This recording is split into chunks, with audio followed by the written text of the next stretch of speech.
Hi everyone, my name's Chris and I get the lovely privilege of serving as the retreat coordinator here at Ingham, Okoboji. Today I get the privilege of sharing with you guys the daily dose. So let's dig on in, shall we?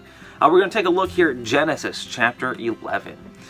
Now the whole earth had one language and one speech.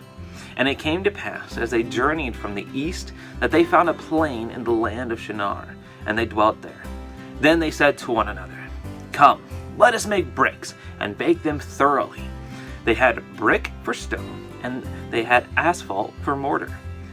And they said, "Come, let us build ourselves a city, and a tower whose top is in the heavens. Let us make a name for ourselves, lest we be scattered abroad over the face of the whole earth." But the Lord came down to see the city and the tower which the sons of men had built.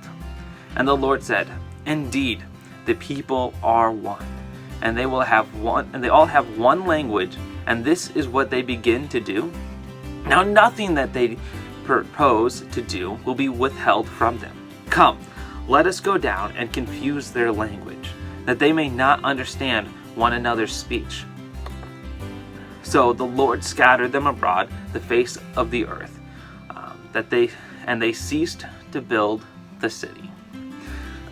So here we have some people who we all have one language. We're all communicating. There's no language barriers. And we decide that we are going to go ahead and build this giant city, this giant tower. All right. And as we start to build it, everything is just running good. All of the gears are in place. It's running like clockwork. It is just going super, super smooth. And then all of a sudden, God's coming down and he's like, "Wow, these guys I made are amazing." It's like nothing that stands in their way is going to actually stand in their way. So he decides he's going to throw a little bit of wrench in the gears, so to speak. And so he devises different languages for us to speak. And so now we have French, Italian, we have Spanish, we have Portuguese, we have English. But let's take a look, let's jump over here to Isaiah 45. It says, "I have sworn by myself, the word has gone out of my mouth in righteousness, and shall not return.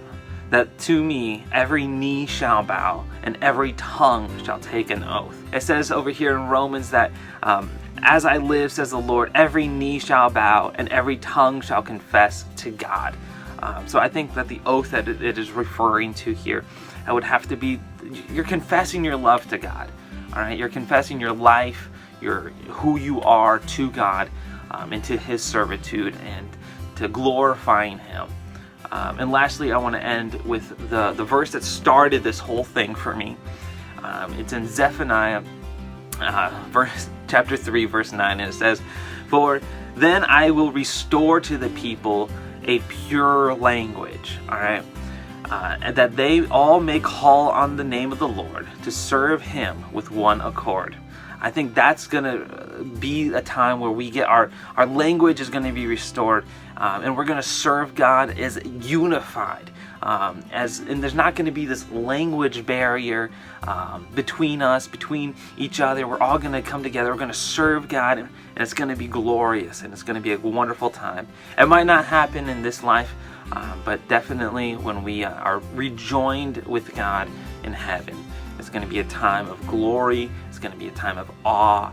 It's going to be a time of just worshiping God together, and it's going to be amazing, and I look forward to that with all my heart.